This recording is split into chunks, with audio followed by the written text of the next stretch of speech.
Well, greetings, Blade fans. OG Blades back with you once again. Yes, this is OG Blades, and I'll keep announcing this for a little while. I used to be this old sword. Same fantastic content, same guy behind the camera, same guy talking to you about NAFs. And we've got one excellent one for you today from the good folks at Kansept Knives. They sent this to me for review and consideration and explanation for you. What is it? Well, it's new. It's relatively new. It's new because they like to send me things that are new. And it is the Kansept Accipiter, designed by Kim Ning. And Kim Ning has designed quite a few knives. I'm going to show you a few of those in a minute. I got some on the table and also got a few on my phone. Beautiful setup on this one, by the way. Typical, very nice presentation, Kansept box with all the goodies, paperwork and microfiber cloth inside there. We won't take it out. And always a very nice pouch with a flap. And without further ado, look at this and look at the materials on this one. It does come in several different flavors. This isn't the only one. I actually requested this one because it was the most high-class, fancy-looking one. Why not, right? If they can, that's what I want. I want the best-looking version. And this version has Damascus blade with the Kansept logo on there, not too heavily billboarded, and different pattern kind of on each side. It is a stainless Damascus. And what do we have here but copper infused carbon fiber? That is always so pretty. I got that on a couple of Paul Munko designed knives, and this one is certainly no less than that. Got a nice landing platform there. I'm going to bump the exposure up just a bit. I think I'm a bit dark here. There we go. I think that might look a little better. Nice brass pivots and pivot surrounds on both sides. Unfortunately, we don't have any showy material on the clip side, and that is often the case. Wish they'd start doing it a little bit more, at least put a strip up here on the frame. Doesn't have to be on the lock bar. But it is a lock bar knife, flipper tab, with, we have jimping on there? It's pretty nice false shut. Not completely smooth, but very pneumatic. No jimping here. It is smooth. It's a fairly high flipper tab, easily accessed. You may feel it's a little too high for your taste or not. And we have a provision for a lanyard, little hidden post underneath there in a slot. Titanium clip, titanium handle, black handle. Nice match for the black carbon fiber with the real standout copper infusion there, and just a really, really nice pattern on the blade.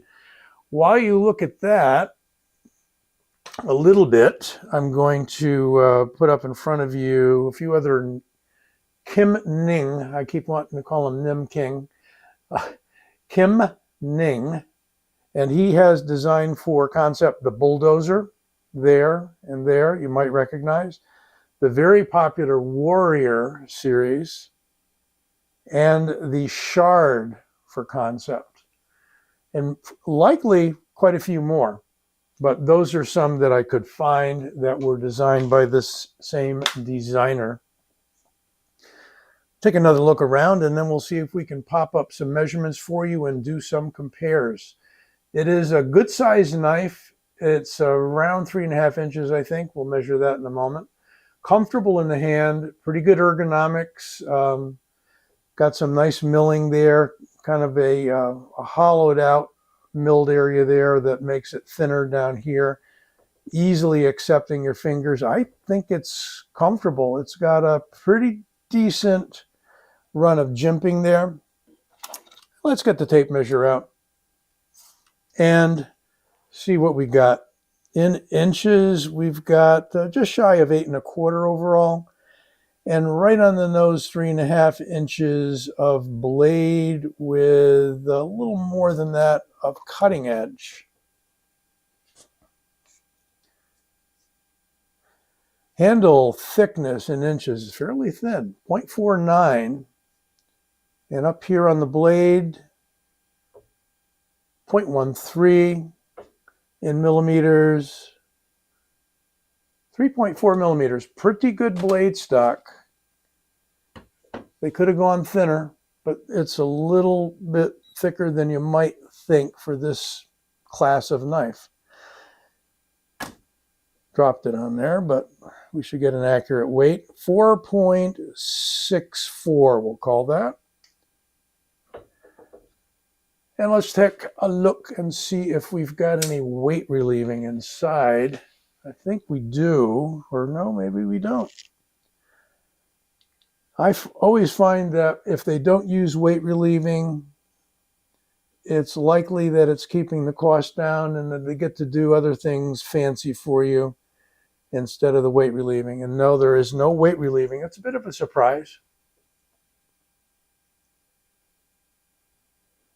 They do have what I think is, a crowned spine, slightly. Not to the same degree that you see it on some of the Italian-made knives, but it is a bead blast on the spine and right through the jimping there. Interesting.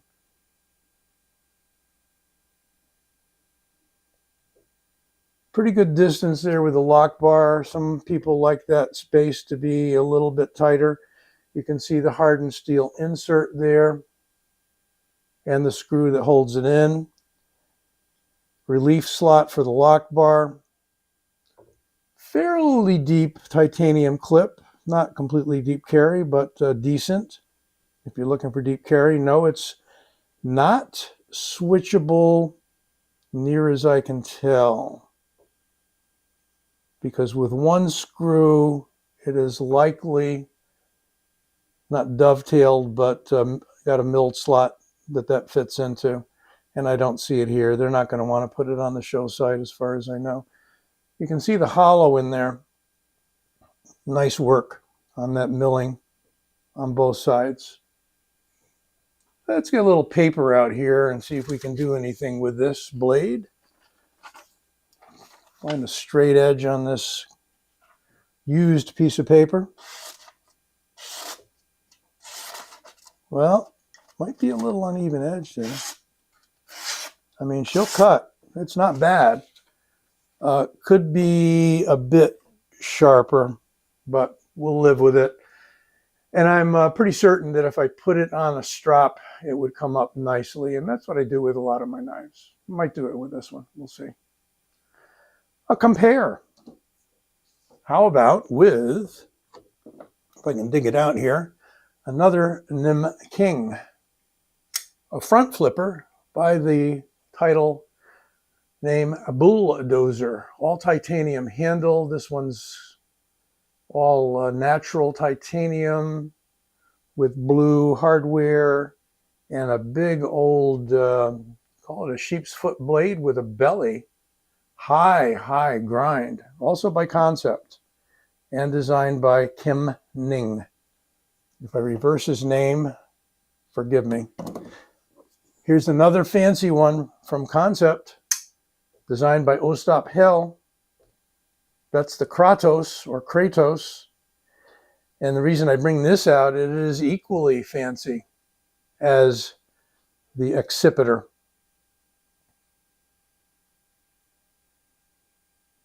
The only thing I don't like about this blade is that they got Ostap's name smack in the middle on that flat.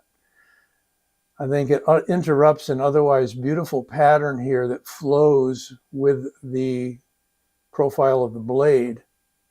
It does have what they call a rose patterned carbon fiber, which I find very nice. And they do put that on both sides on this one. Could have done it on the Accipiter, but they didn't. Little seemingly wider handle on this, but equally comfortable. And the jimping may be not quite as aggressive as the Accipiter. I'll make sure that you have links to Kansept and anyone else selling the Accipiter, and you can see it in its different flavors as well. A couple more here. Not sure if we can back out far enough. I'll stick it in here. I don't know why I brought it out. It's a beautiful knife, though. Is the K320 by Hogue, Sig Sauer Hogue, actually. Tonto version. Can we come out a little further? Yeah, we can. Room for one more? Let's see. How about the Vision FG by Civivi with the Snex Super Lock? A little shorter. We'll do a direct compare here. So we've got lengthwise, if I get all the pommels even, if I can. Looks like the Kratos is the longest, and the second longest would be the Accipiter, kind of matched equally with the Bulldozer. Let's put these guys away. Too many sharp objects on the table all at once generally leads to accidents on my part. All nice knives, though. And we'll take another look around after we close up the K320. There we go. So the Accipiter, and I didn't look that up for a meaning. I know there is a meaning to the word. It's not in my vocabulary, but I'll give you something to research. Why not? Look at that beautiful copper infused carbon fiber. I believe that's straight out brass. Be a good question whether it's, no, it's steel. It's steel. It's anode in some way, shape, or form. Probably the same with the surround, unless that's a pure brass surround. I don't know. But that attracts a magnet, so it tells me it's steel. Backspacer's titanium. Obviously the handle is, or not obviously. Nice to keep that magnet handy, you know. It's actually a jeweler's magnet that they use to test things that are supposed to be gold but aren't sometimes. Nicely contoured. You can see that little widened area there where your finger lands. Todd Knife and Tool did that with a lot of their designs for Bestech. I got a beautiful Bestech coming in. You'll probably see that review next, by the way. Brand new one. I won't spoil it. There you have the Accipiter in Damascus stainless, titanium, and copper infused carbon fiber, designed by Kim Ning and executed very nicely by Kansept Knives. Thank you, Kansept Knives, for sending this along. Hope to see more of your wares in the future and share them with you folks out there in NAF land. Be well, take care. OG Blades signing off. Don't forget to give this video a like and subscribe if you would. Thanks.